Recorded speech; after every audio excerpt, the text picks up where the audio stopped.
જે મોટી ઉંમરના છે એના માટે આ જે ભાજી એ ખૂબ જ ઉપયોગી છે। તો હવે એને આપણે શું કરશું, પહેલાં આપણે કટ કરી લઈશું। આ રીતના જેના પત્તી હોય છે એની કટ કરી લેવાની છે। આ મોસ્ટ ઓફલી અહીંથી છે ને આ દાંડલી છે ને થોડી કઠણ હોય છે, આ તો એની કૂણી જ હોય છે। તો આવી રીતે મિત્રો મેં બધી ભાજીને બીટી લીધી છે। હવે આપણે એનો વઘાર આપી દઈશું। આ ભાજી લાગશે વધારે પણ જે થઈ જશે ને એટલે હાવ એકદમ થોડીક એવી થઈ જશે, આપણે જે મેથીને પાલકની હોય છે ને એ ટાઈપની થઈ જશે। 4 થી 5 ચમચી જેટલું મેં તેલ મૂકી દીધું છે।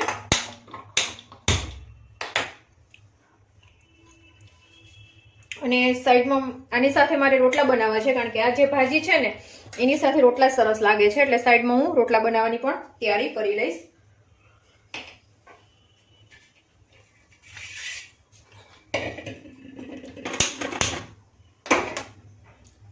તો તેલ આવી ગયું છે, એમાં આપણે 1/2 ટીસ્પૂન જીરું ઉમેરી દઈશું। રાઈનો આમાં વઘાર નથી કરવાનો, જીરાથી જ વઘાર કરવાનો છે।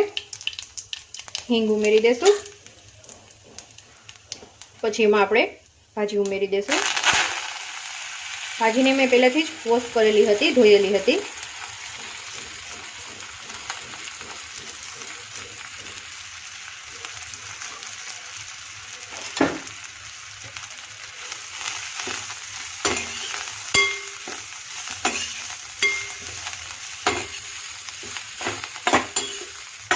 ફરતે આપણે તેલનું કોટ કરી લઈશું।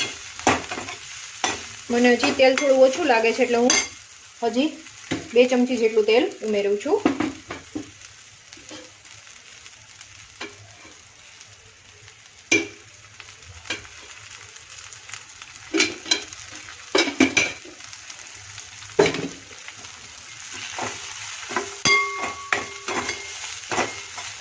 હવે ટેસ્ટ પ્રમાણે નમક ઉમેરી દઈશું।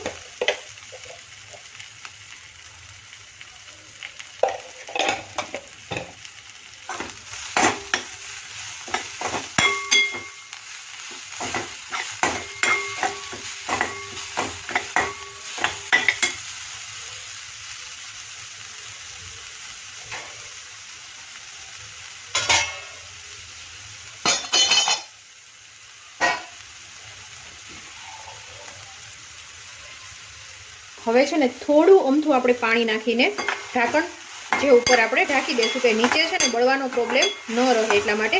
કડાઈ તો મેં જાડી જ યુઝ કરી છે, તો પણ નીચે છે ને એકદમ આ ભાજી પેલી હોય છે એટલે બળી જવાનો ચાન્સ રહે છે, એટલા માટે। હવે ઉપર ઢાંકીને આપણે રાખી દઈશું। ભાજીને આપણે કૂક કરી લઈશું।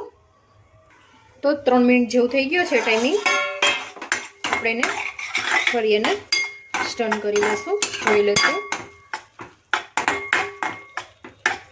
અને છે ને કૂક થતા જાજો ટાઈમ નથી લાગતો, ફરી એને આપણે ઢાંકણ ઢાંકીને રાખી દઈશું। હજી થોડી કાચી છે તો આપણે ફરી ભાજીને ચેક કરી લઈશું। તો એકદમ સરસ આપણી ભાજી છે બફાઈ ગઈ છે।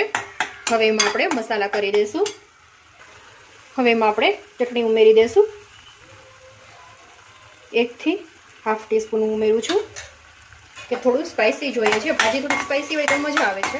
હવે આમાં આપણે પાણી ઉમેરવાનું નથી, બસ આવી રીતે જ આપણે જમવામાં લેવાની છે। જે ચટણી નાખેલી છે ને 2 મિનિટ માટે કૂક થવા દેશું અને પછી આપણે ગેસને ઓફ કરી દેશું।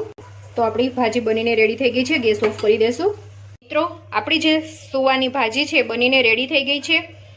તો છે ને મિત્રો આ બાળકોને મોટાને ખૂબ જ ભાવશે અને હેલ્થ માટે પણ ખૂબ જ સારી છે મિત્રો।